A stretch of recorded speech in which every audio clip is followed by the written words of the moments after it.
બોલો હવે ગુજરાતમાંથી નકલી ચલણની નોટો બનાવવાની ઓફિસ ઝડપાઈ। 100 રૂપિયાની નોટ છાપવામાં આવતી હતી।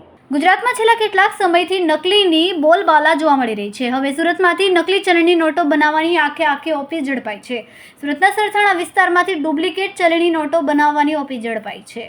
સરથાણામાં એપલ સ્ક્વેરમાં ચાલતી નકલી નોટો બનાવવાની ઓફિસને એસઓજીની ટીમે ઝડપી છે। એસઓજીની ટીમને ચોક્કસ માહિતી મળી હતી કે સુરતના સરથાણા વિસ્તારમાં એપલ સ્ક્વેર કોમ્પ્લેક્સમાં નકલી ચલણી નોટો બનાવવામાં આવી રહી છે। બાતમીના આધારે એસઓજીની ટીમે દરોડા પાડ્યા હતા અને ઘટના સ્થળેથી 1 લાખથી વધુની ડુપ્લિકેટ નોટો ઝડપી હતી। સરથાણામાં કેટલાક શખ્સો દ્વારા 100ની ચલણી નોટો છાપવામાં આવતી હતી। એસઓજીની ટીમે રાહુલ, ભાવેશ, પવન અને સાગર નામના 4 ઇસમોની ધરપકડ કરી। સાથે જ એસઓજીની ટીમે નકલી ચલણી નોટો છાપવાના મશીન સહિતનો મુદ્દામાલ જપ્ત કર્યો અને આ નોટો કોના ઇશારે છાપવામાં આવતી હતી અને ક્યાં તેને મોકલવામાં આવી છે તેની પણ તપાસ હાથ ધરી છે।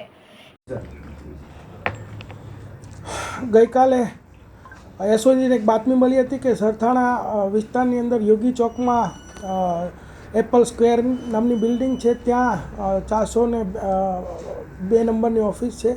એની અંદર એમ કે હોજીરીના ધંધાની આડમાં એક નકલી નોટ છાપવાનું કામ ચાલી રહ્યું છે। તો એસઓજી ત્યાં રેડ કરતાં ત્યાં 3 આરોપીઓ સાથે ટોટલ 1,20,200ની 100 રૂપિયાના દરની 1202 નકલી નોટ મળી આવે છે। તે ઉપરાંત ત્યાંથી એ નોટની અંદર વપરાતી શાહી, પછી સ્કેલ્સ, રફ કાગળો, પ્રિન્ટર તથા પેનડ્રાઈવ આવો વિવિધ મુદ્દામાલ જપ્ત કરી અને કાયદેસરની કાર્યવાહી કરવામાં આવેલ છે। આ ઈસમોમાં એક સાગર કરીને જે છે તે અગાઉ સિંગાપોર પણ હોટલ મેનેજમેન્ટને લગતો કોર્સ કરીને આવેલો છે અને આનો માસ્ટર માઇન્ડ એ જ છે। અને એનો ભાઈ ભાવેશ, સાગર રાઠોડ અને ભાવેશ રાઠોડ, આ બંને આ નકલી નોટો બનાવવાનું કામ કરતા હતા। અને જે બીજા 2 ઈસમો જે પકડાયા છે, રાહુલ શંભુભાઈ અને પવન બોન્ડે, આ બંને ડિલિવરી લેવા માટે આવેલા હતા। જે તે વખતે સ્થળ ઉપરથી સાગર ભાગી ગયેલો, પરંતુ ત્યારબાદ વહેલી સવારે એસઓજીની ટીમે જે વોન્ટેડ આરોપી સાગર હતો એને પણ પકડી લીધેલો છે।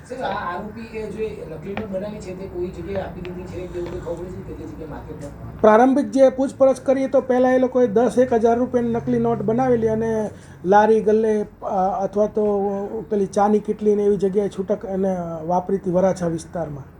100 રૂપિયાની નોટ છાપવા પાછળનું કારણ શું?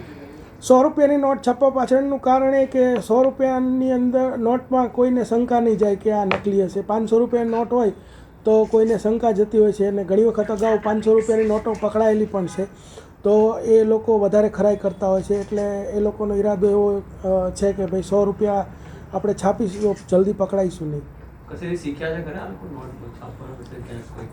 હા, એમને આજે સાગર રાઠોડ છે અને ફરજી કરીને એક વેબ સિરીઝ જોઈને એને વિચાર આવેલો અને ત્યારબાદ યુટ્યુબ પરથી વિવિધ વિડીયો દ્વારા બધું શીખી અને જે મુદ્દામાલ પકડાયો છે તમામ શાહી, કાગળ એ બધું એ સુરતથી જ અલગ અલગ જગ્યાએથી લઈ અને આ કામ કરતા હતા।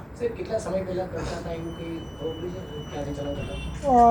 લગભગ 6-1 મહિનાથી આ લોકો આ કામ કરતા હતા। 4 જણા ભેગા કેવી રીતે થયા?